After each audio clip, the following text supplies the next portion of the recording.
dark, silly, and emotional.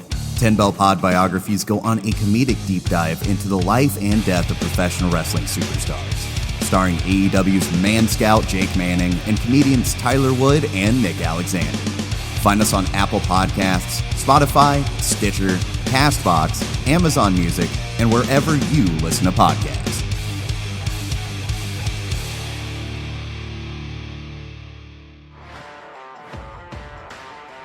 This is WWE superstar Drew McIntyre, and you're listening to the WWE Podcast. The champ is the one that everybody wants, me. Becky Lynch is going to WrestleMania. Claymore! Austin 316 says I just whipped your ass. This is my idol. You're going to acknowledge me. Okay, guys, current state of WWE is back. In the saddle, we've got Anthony DeMarco with us. As you guys know, last week I was at Monday Night Raw, which is why we didn't have the show. This week, we're back, and we certainly have a thing or two to chat about when it comes to WWE and when it comes to specifically Roman Reigns and why I don't think and we don't think that WWE really needs Roman Reigns and specifically his championship run anymore. And we're going to dive into that. But first, welcome, Anthony. How you doing, man? Not too bad, man. Probably not as good as you. How was Monday Night Raw? I know it's, the second time in less than 12 months that you're live in attendance, so you're pretty damn lucky, that's for sure. I mean, especially with the seats you were at. I went to Elimination Chamber last February, but I waited till the 11th hour to buy tickets, and I was up in the nosebleeds, so I was kind of jealous that for second consecutive Raw, you were able to get some pretty damn good seats. Yeah, I did, and they ended up. I got them at last second, which was really crazy. I got them discounted last second, and don't ask me how that worked. But yeah, I was able to attend, and it seems like they're on a 6-month rotation here in Albany. So we'll see. We'll see if that continues, and hopefully next time it's SmackDown, because we didn't get a whole lot of star power when it comes to Monday Night Raw. But that's another topic for another day. And the whole Cody Rhodes conundrum of being just everywhere and everything. And but we can maybe touch on that a little bit, but I want to ask you, as we kind of figured out the topic to talk about tonight, you look at Roman Reigns' run, and he's being advertised to return to SmackDown this week. And for the first time, I'm looking at this going, we've been blah on his title run for a long time. I think you and I can both agree that for the most part, we don't really care who wins the belt anymore. That has long since passed. But it's more about, does WWE even need this? And the excitement level for Roman Reigns returning is really, I think, at an all-time low, given how many stars have returned lately, and we're rolling into WrestleMania season, and both rosters are really stacked at this point without Roman. Yeah, and he hasn't been there for about a month now since the Crown Jewel pay-per-view. And I know it's a PLE. I'm just so accustomed to calling it pay-per-view that I'll keep doing so. But I first started kind of thinking about this, I think it was 2 weeks ago or so. I sent you a text of just a mock WrestleMania card, one that I actually brought up on After Dark this week. And I realized that I think I had Rock Roman for a non-title match, but I realized that, with all the star power and all the brilliant storytelling that they're in the midst of, laying out right now, I think that Roman Reigns, if he was just, evaporated, he just disappeared into thin air, and that WWE Championship was put on Randy Orton on SmackDown or LA Knight on SmackDown or whoever, not to say that, it would go unnoticed, but I don't think it would be a massive shot to the talent, because they just have so much going on right now. And the Roman Reigns thing has dragged on for so long and has felt even longer because he's never there, that it's almost it feels like yesterday's news in a bit. I'm almost I always used to look forward to seeing Roman Reigns, but now, based on everything else going on in WWE right now, arguably the best spot they've been in close to 15 years, if not a bit longer, I just kind of feel when I see Roman Reigns, and that's not how you should feel, given that he's the WWE champion and presented to us the biggest star they have. For the first time in this 3.5-year run, I think Roman Reigns is the side story. He's kind of oh, what else is going on? Oh, that's right. We've got Roman over here doing whatever. And I know that Randy Orton and Roman are slated to face one another at the Rumble, so things will come into focus there. But we all know Randy's not going to win again. You continue to just really churn out match after match, week after week, month after month, year after year. You just go, yep, no, not going to win, not going to win, not going to win. And Randy Orton has a chance to win, but we all know it's probably not going to happen again. It's the same thing we've been saying for literally years now. But more importantly, beyond the fact that we all know Roman's not going to lose here, is you look at this and you, like you just said, he doesn't feel like he is needed as much as he was before, where he was the central piece of SmackDown. He was really carrying WWE on his back for quite some time, and before he ended up taking his leave of absence and really just being an absentee champion, he felt like a big deal, and when he came back, it felt even bigger deal. And now we've just got so much else going on. Like you said, if he just ceased to exist as of like a minute from now, I think WWE would be just fine. And that's not to say his contributions aren't significant and he isn't on a historic run, but he's only on a historic run now simply because of the day count that's being artificially inflated, as we've said. That's it. And the fans don't care anymore about it. I don't think the fans are invested in this days. Oh my God, he's past 13, 14, 15. No one cares anymore. It's WWE induced. They're the only ones that want to be able to break records. It's not the fans that are asking for this anymore. So you kind of wrap that all together, and Roman Reigns is kind of a side story going into WrestleMania 40. And you know what? They squeezed all the bit of juice that came out of it. To be honest, they pushed it longer than I ever thought that they would be able to. And I do think in large part that was due to Sami Zayn that really pushed it all the way to WrestleMania. And then it got extended a bit because of the Bloodline Civil War stuff that in a short capacity was very entertaining. But for me, ever since SummerSlam, it's gone into an unbearable category. And I heard someone say, and don't quote me on this because it was my cousin said, that he read a rumor that Roman Reigns is not scheduled to have a match until WrestleMania. There's no way that's true, right? There's no possible way that they would have the audacity to do that, right? You know what? If you asked me that a few months ago, I would have said, no way, they got to do it. But I keep being proven wrong. I keep saying, and I've said, oh, when Roman comes back, they got to put him at least on every PLE. And we keep going. Now he missed a PLE. He's not going to be competing, presumably, until WrestleMania. If that's the case, I mean, I really wouldn't put it past them at this point. And if that is actually true, like how much more, like what is the breaking point? What is the point where WWE goes, okay, look, we got to cut the bait here. We've got to just stop this. Like, is there a point that the fans can make happen, or WWE just finally says enough is enough, or the talent behind the scenes says, look, I understand we're doing this for a story. Does it have to be a perfect storm? Like, what is the breaking point? Because if that happens, I mean, that would be another 6-month gap from title defense to title defense. So I guess it's not out of their purview. They've done it before. They went from WrestleMania to SummerSlam. Now you're going to go from SummerSlam to WrestleMania. So it's kind of like par for the course. Well, let's assume for a second they're not going down that road, and he is going to have a title defense at the Royal Rumble, presumably against Randy Orton, which is low-hanging fruit and something that should happen, even though it's predictable. I said in my fantasy booking for a WrestleMania card that I would much rather see Randy Orton go in as champion as opposed to Roman Reigns. And then how much more sense would it make for Cody Rhodes to finish his story against Randy Orton? Even though I despise Cody Rhodes, that would actually make sense and a storyline that I would legitimately be intrigued with. Then I look at it on the World Heavyweight Championship side. It feels like it's going to be Drew McIntyre to eventually dethrone Seth Rollins, and my personal pick to face him would be LA Knight, because you don't want to take the wind out of LA Knight's sails. Then you have CM Punk versus Seth Rollins, the U.S. Championship match, whatever that may be, the Intercontinental Championship match, whatever that may be, Gunther versus Brock Lesnar, Jade Cargill showing up at the women's division. Is she going to face Bianca Belair or Rhea Ripley? Then you have Charlotte and Becky. Like, with all of these moving parts going around right now, like, I don't think that Roman Reigns is like the linchpin to a successful pay-per-view anymore, which is crazy because from the summer of 2020, yeah, that's how long ago it is now.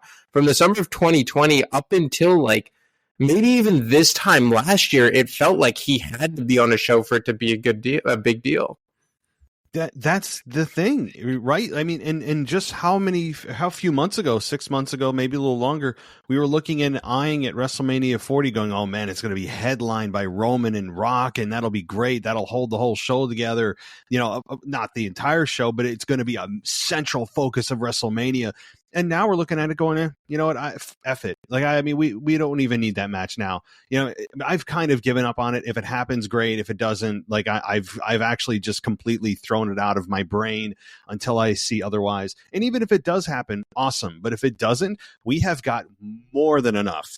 Looking at the card, looking at the people that are there, looking at the potential Royal Rumble winners, potential heel turns, people trying to finish their stories with Randy and LA Knight, and of course, you know, the investment banker over there, Cody Rhodes.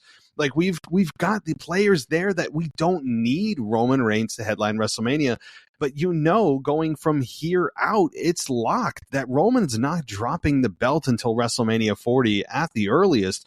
But this is just one time where Roman's interest in his return, Roman's interest in really what he's doing at WrestleMania is at an all-time low, even though we're told that this is the most important championship. It's starting to be at the point where if you polled the average fan, I think the average fan would look at this and say, yeah, like, oh, cool. Yeah, I'm interested in who Roman faces. It's not like he's a non-factor. But look, we got Punk. We've got Seth Rollins. What about that matchup? We've got LA Knight, who's still trying to stay relevant. We've got a hot heel Drew McIntyre, who just freshly turned. We've got Cody Rhodes trying to finish his story for everyone that cares about that. As you said, in the women's division, we've got Jade Cargill, the Charlotte Flair injury that is possibly going to lead her past WrestleMania. I don't know the diagnosis yet, but it is apparently a severe injury.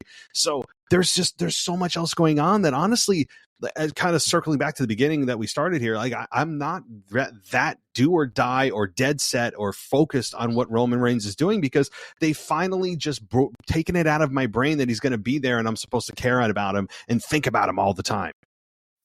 Well, for you, do you think that Roman Reigns showing up at the Royal Rumble, aside from the fact that he holds the championship, the upcoming Royal Rumble, taking away the fact that he holds the biggest title in WWE, do you think that PLA needs his star power?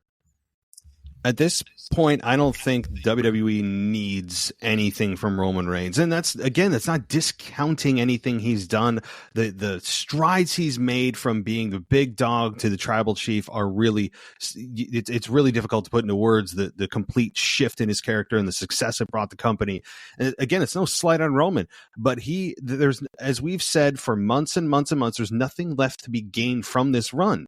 So no, WWE doesn't need Roman Reigns there from a star power perspective. I'm sure people will be like, oh, that's kind of weird, he's not here. But fans have been now educated and conditioned to think that Roman's not going to be at every pay-per-view. In fact, probably not every other pay-per-view. He'll be there every 3. I mean, so even though the Rumble's one of the big 4, he wasn't there at Survivor Series, so fans are like, well, hey, Roman's not here again. Fans have just become apathetic. They've become indifferent to your top champion. How does that feel if you're WWE, that fans are just kind of like, meh, about your top champion, that you keep touting about the number of days that go by while he's sitting at home, and suddenly that's supposed to be some kind of credible attribute to him, that he's racking up days by not being there for months on end.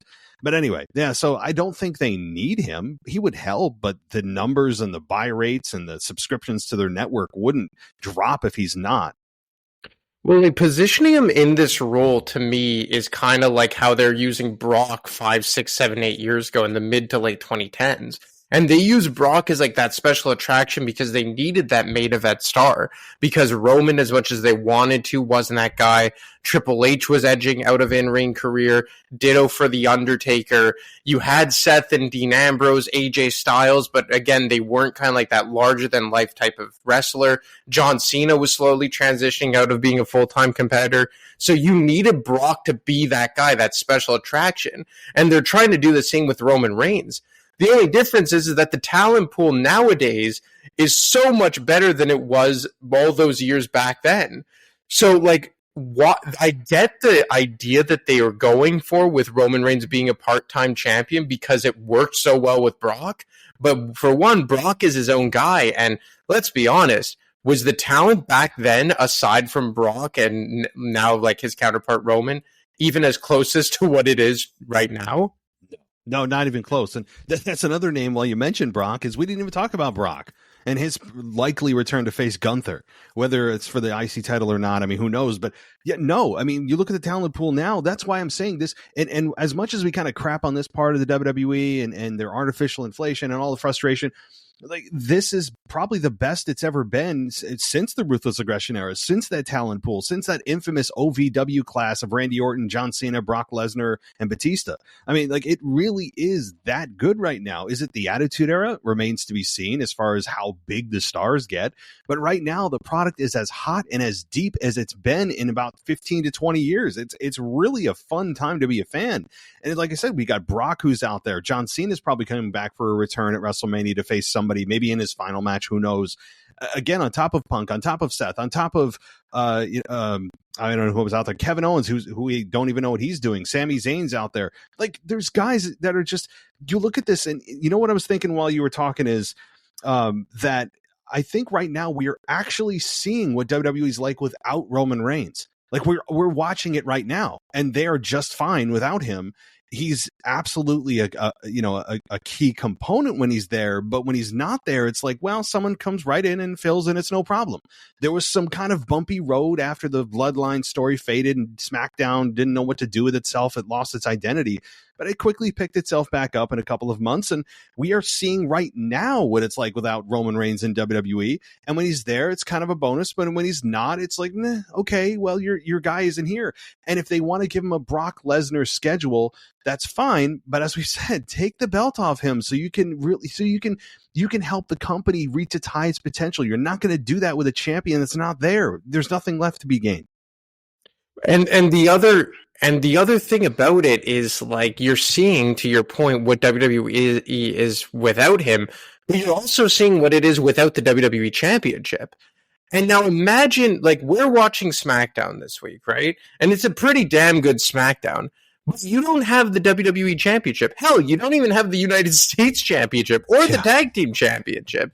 You don't have a single men's championship on the show, and it was one of the better SmackDowns since October, I would say.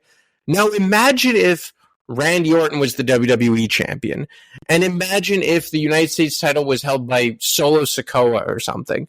Like, then you're really cooking. And then we talk about how good Monday Night Raw is recently, because you have star power, you have amazing storytelling, and you have championships. And right now, SmackDown has everything but the championship. And like you said, that's not to say that Roman Reigns isn't an asset. He's a hell of an asset.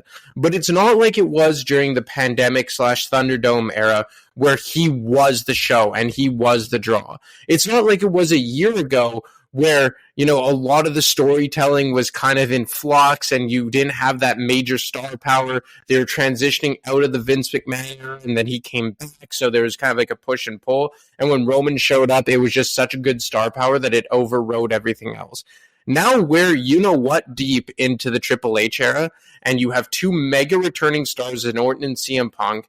You've had brilliant storytelling over on Monday Night Raw, a Drew McIntyre who's completely rebirthed, Seth Rollins on a hell of a run, Jey Uso who just shattered the glass ceiling for himself last week, the Judgment Day who's probably more intriguing than ever. Like, you just, and then I didn't even mention anyone on SmackDown. LA Knight, who, yeah, the wind has slightly come out of the sails, but he's still mega over.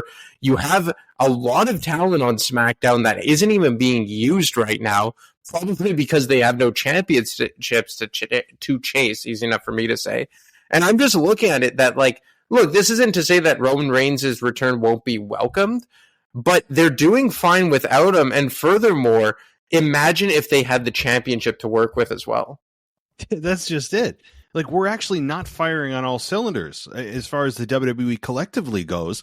There are still pieces that aren't there. Roman, as we've said, is an asset, but the machine continues to chug along just fine even when he's not there. But you're right. The infusion of the actual championships was not present on SmackDown, but I bet you most people didn't even think about it. I didn't think about that because the star power, which will always be the biggest and most important factor over everything, is star power. That goes for anything, anywhere, anytime, any genre of entertainment, whether it's TV, movies, MLB, NFL, any major sports league you can think of. Star power always, take this home to the bank, draws the most money, draws the most fans and the most eyeballs. Always has, always will.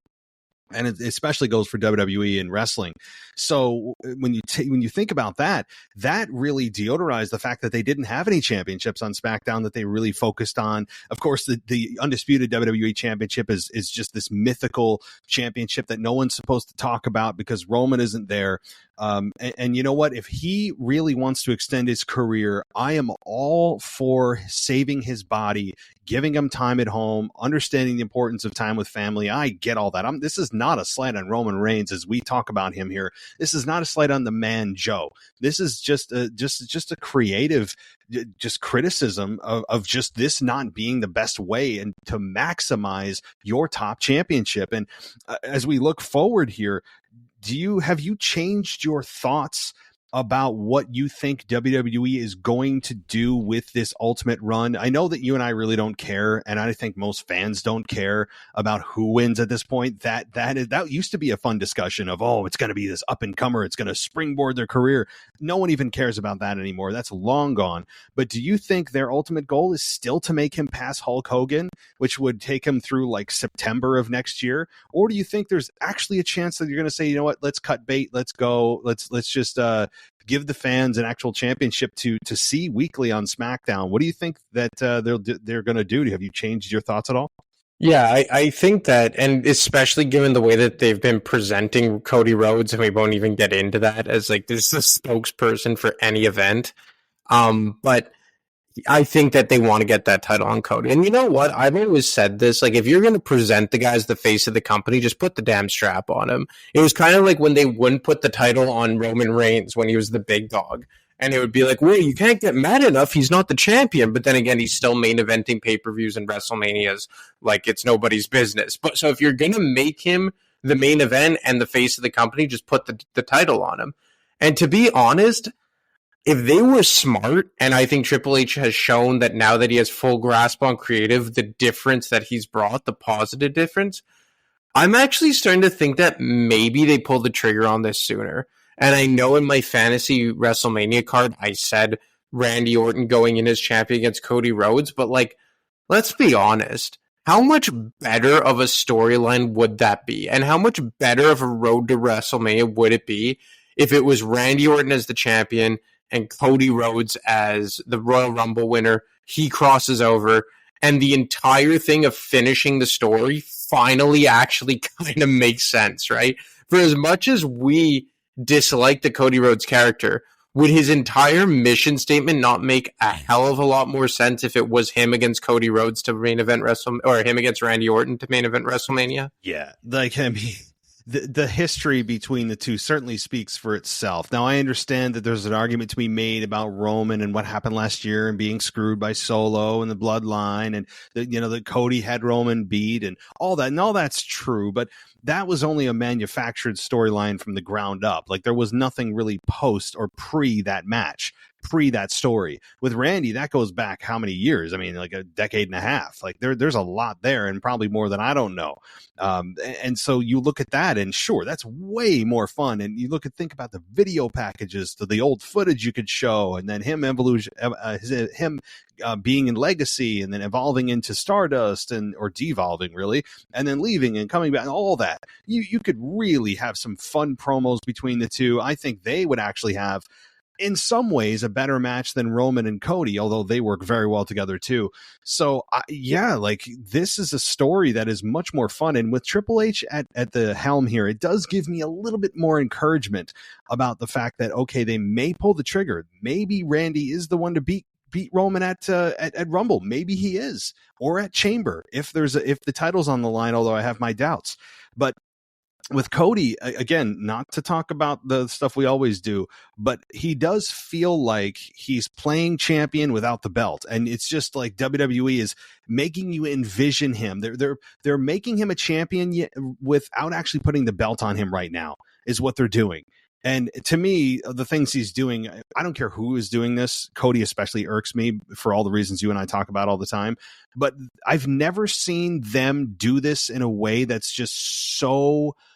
I don't even know the word.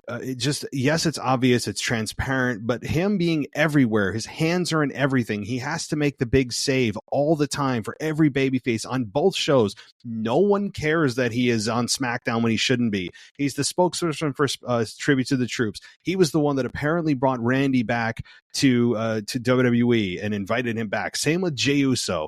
It's like all of a sudden he's in everything, being the moral compass. I don't. It's like they're being overbearing with Cody Rhodes. I don't care if you like him or not. He's in way too much. But the idea is to put him in a position that makes him feel like a champion. So when they put the belt on him, it doesn't feel forced. Well, I think that it would make a lot of sense because of the whole mission statement of finishing the story. And you could say Randy Orton is past his prime, but is he? Like, look at the damn guy. And I actually made a mistake on After Dark. I said that his last title reign was an underwhelming one in 2017 when he beat Bray Wyatt and lost to Jinder Mahal. I actually forgot that in the pandemic era, he held the WWE Championship for a cup of coffee. I think it was a few weeks, right? He won it at Hell in a Cell and dropped it to Drew on Raw like 2 weeks later, right before Survivor Series and the champion versus champion match. It was going to be Randy versus Roman, coincidentally enough. And then they went with Drew versus Roman, which probably was the better decision. But all this to say is Randy Orton's last two world title reigns were incredibly underwhelming and not long enough whatsoever. Look at the guy. Look how popular he is right now. Look at the shape. Well, I already said that he's in good shape, but it deserves to be said twice because he looks better than he did 20 years ago, for God's sakes. And he's also committing to the WWE for the foreseeable future. Like, I don't think this is Randy Orton's swan song. I really think that you may see another 4 or 5 years out of this guy. So give him a damn championship run. Like, honestly, I think it would be a hell of a championship run. And in a way, it would kind of solidify Randy as like a borderline Mount Rushmore wrestler if he was the one to dethrone Roman Reigns. Like, it would kind of be like on a similar par or a similar tier as The Rock dethroning him. But the only difference is that Randy Orton's not going to hightail it to Hollywood after. He's around here for the long run. And then you look at the aftermath and the subsequent story you could tell with Cody Rhodes. And as much as I despise Cody Rhodes and everything he stands for, that's a hell of a story and one that I would be completely invested in. As opposed to Cody versus Roman, like, okay, yeah, they're going to put on a good match. They're both incredible in the ring, but we all know where it's going. And the story to me is very basic, I guess. Like, there's not a lot of depth to it. Like, the rivalry was more about Dusty, which I can't take enough. I just can't take it anymore. But with Cody and Randy, there's a lot to pull on there. And you could even pull on the fact that Randy was the one who made Cody turn on Dusty back in 2008 or whatever it was, if you want to involve Dusty in any way. But I think that's a hell of a more of an intriguing story than Cody versus Roman Reigns.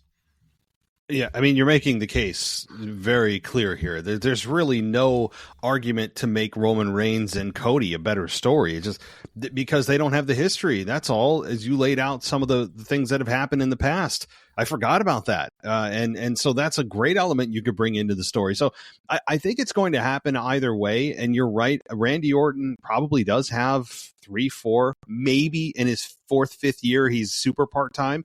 But I think he does, because you look at him, he hasn't lost a step. He's like Rey Mysterio. He's drinking from the Rey Mysterio fountain of youth. They just don't age for some reason. In fact, Randy Orton, almost beyond physically looking better, seems to be better timing-wise in the ring.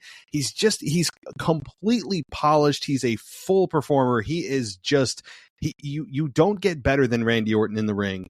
He's got everything down, and he hasn't missed a step. He looks like he's 25 still in the ring when it comes to speed, timing, everything else. In fact, in some ways better, because he's not working 100 miles an hour.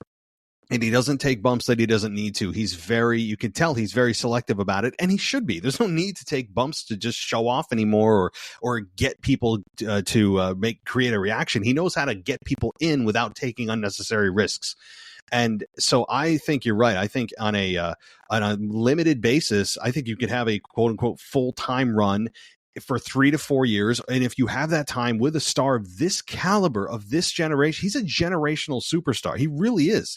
And I don't mean superstar in the way WWE always says it. He's a true superstar. And I think that you could take someone like that and monetize it while you have him. I wouldn't do it in 3-4 years. I would do it now while he is hot, while he looks the way he does. Strike now, pun intended, and do it in a time when people are paying attention, and it would mean something. And you could take him, and like you said, Cody Rhodes and Randy Orton make instant sense. It's just a matter of, do they turn someone heel or just let them both be babyface?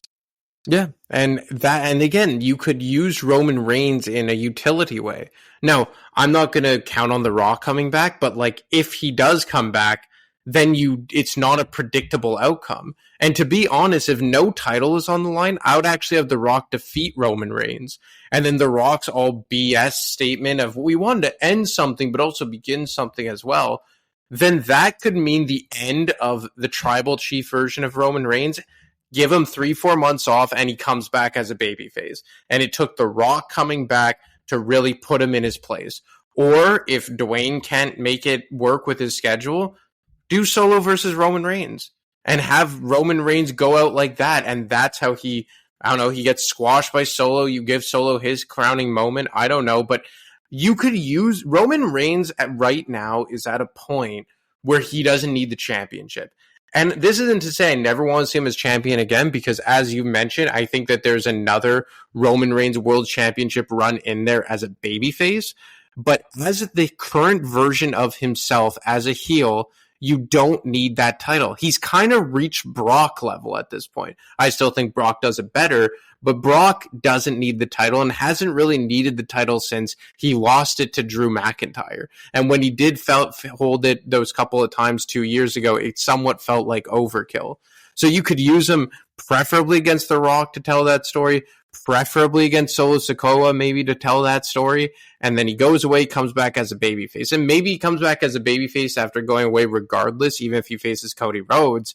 But I just find like if you break away Roman from the title, you open up so many more avenues. And this isn't me like, get the title off of him and then I never want to see him again. No. I want to see him in other capacities and make the other parts of the show feel more important, just because I don't think he needs the title anymore. And I think the title would make a lot more sense involved between Randy and Cody Rhodes.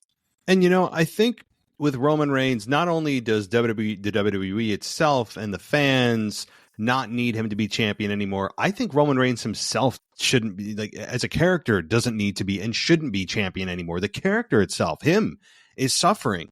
Because the second that they drop the belt for Roman, number one, it's big news and it creates a buzz and it does create eyeballs on the product. Twitter will blow up or X will blow up and everything else. And it should. It'll be a big moment when he does drop it. So they have that ace in the hole. They know that when they do that, it's going to be a big deal. But with Roman Reigns right now, I think that it's kind of a burden on him as a character because it's the same thing over and over. But the moment he drops that belt, he becomes babyface. I think the second he drops it, he becomes a babyface, unless, of course, it's to face The Rock at WrestleMania, in which case you'd never have a babyface Roman against Rock. That ain't going to happen. So I think that you have the moment that he drops it and then goes away for 3-4 months, you have instantly a babyface when he returns. And you have the Roman Reigns, you're off to the races. If you don't want to do that and you want to keep him heel, I'm still of the belief that you could do a kind of a short run, like 4 to 6 month run with Brock and Roman, not as opponents, but as teammates. And I want the 2-man power trip. I feel like that's something that I just want it. I want them to just run roughshod. He doesn't have to join the bloodline. He's just kind of standing side by side with Roman and they just start hammering through talent. And, you know, it would help baby faces, you know, I think in the long run, be able to work with a talent of that caliber. So again, I'm just going way down the line, probably into 2024. But yeah, right now, I don't even think Roman. I mean, there's no party that is involved in this title, from the fans to WWE itself to any investors or stockholders, shareholders, or Roman himself, that has anything left to gain from this. So yeah, it's just time to move on. Yeah, and there's nothing wrong with that. There's nothing wrong with the fact that it's time to move on. You've squeezed every bit of juice out of this run, and it's been an amazing run. You got to 1,000. He main evented, what was it, 3 WrestleManias in a row. You fought against almost every single competitor. And maybe it's not the well, you know what? Honestly, the more I think about it, given with where they're going with Cody Rhodes, and as much as I disagree with it, it is what it is, and objectively, it's very over with the fans. Where they're going with Cody Rhodes, you can make the case that Randy Orton is the perfect guy to dethrone Roman Reigns for that title. There's, you know, I started the show and I said there's no way Randy's going to lose, and I'm still going to stick by that, only because there's been 3.5 years of a track record of me being, you know, wrong on that. Like, I mean, every time I say, well, it could have, it just, no, Roman wins, Roman wins, and it just keeps going and going and going.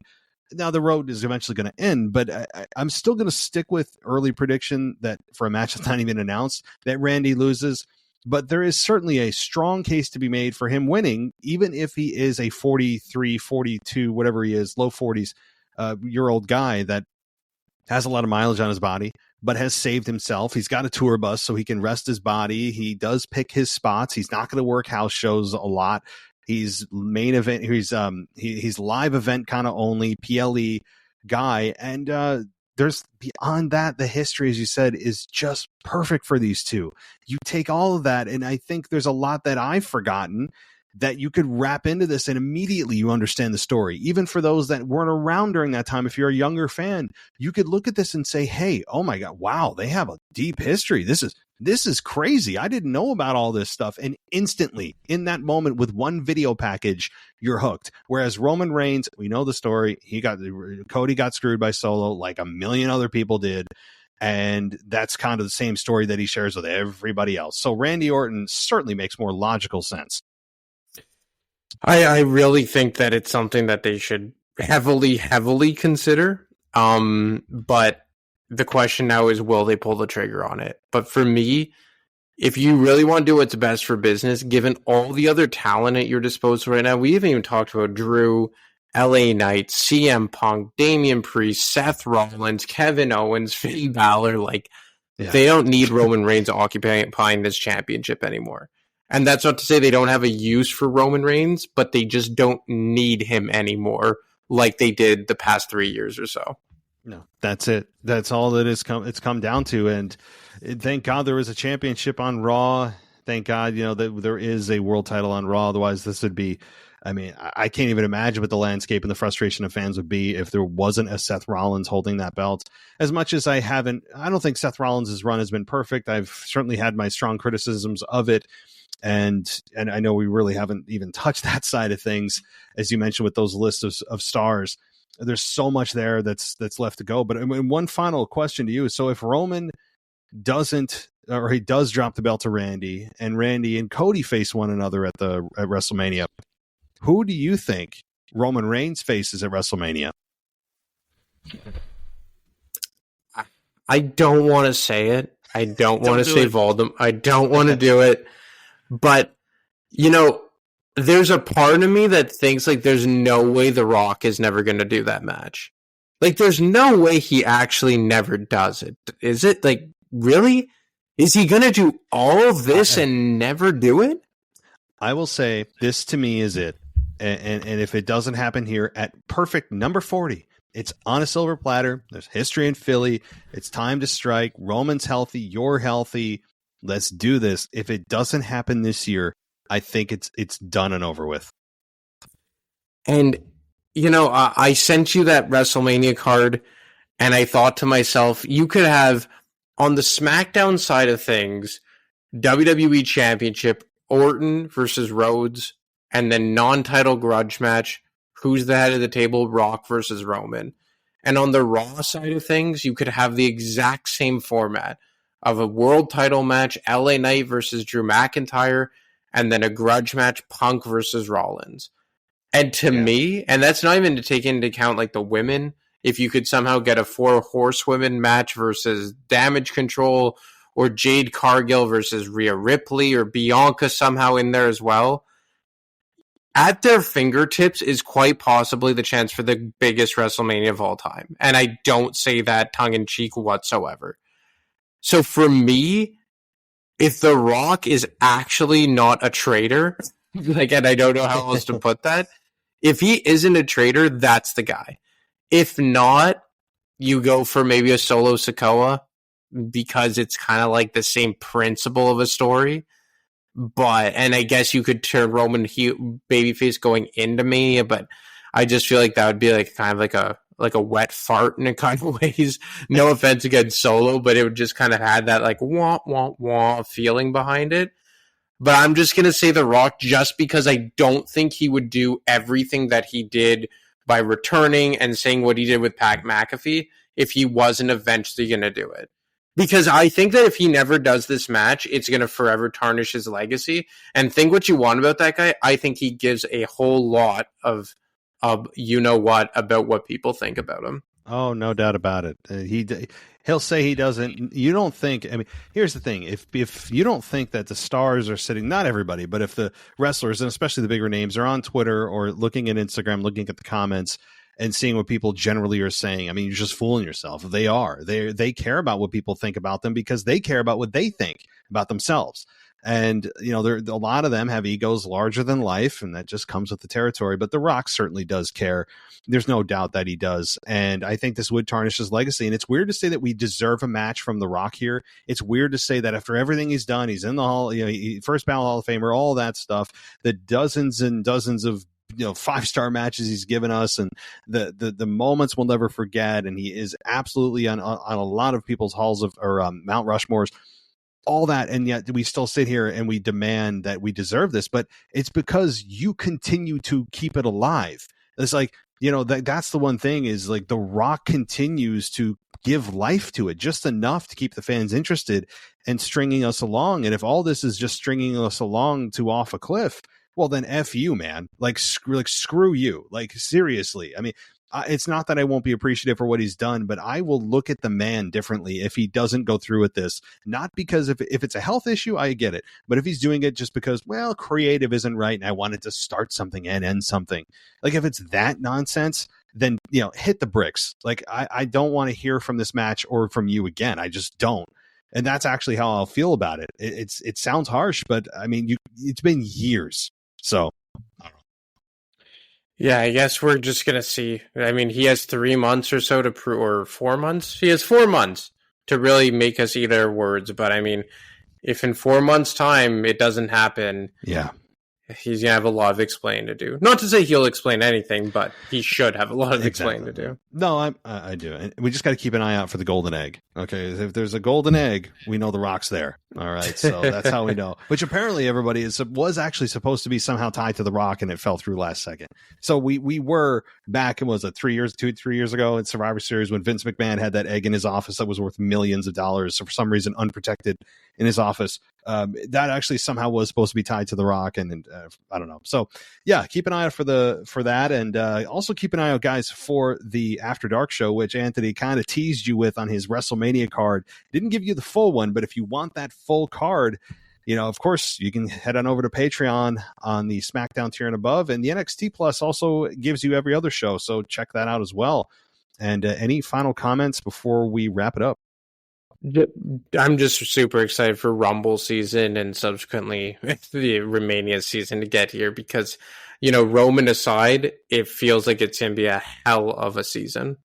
It's so deep. That's the thing. It isn't just so top heavy like we talked about the whole show. There's depth and there's big stars on both sides, on both rosters. That's what makes this so much different than all the other years. And it truly will be, and not just hyperbole. Could be and should be the biggest WrestleMania of all time. That's how. That's what's shaping up. to be. So, all right. Well, thanks so much for joining me, man. And we will be in touch in 7 days. So I will talk to you then. All right, man. Looking forward to it. Enjoy your week. You too. Dark, silly, and emotional. 10 Bell Pod biographies go on a comedic deep dive into the life and death of professional wrestling superstars. Starring AEW's Man Scout Jake Manning and comedians Tyler Wood and Nick Alexander. Find us on Apple Podcasts, Spotify, Stitcher, CastBox, Amazon Music, and wherever you listen to podcasts.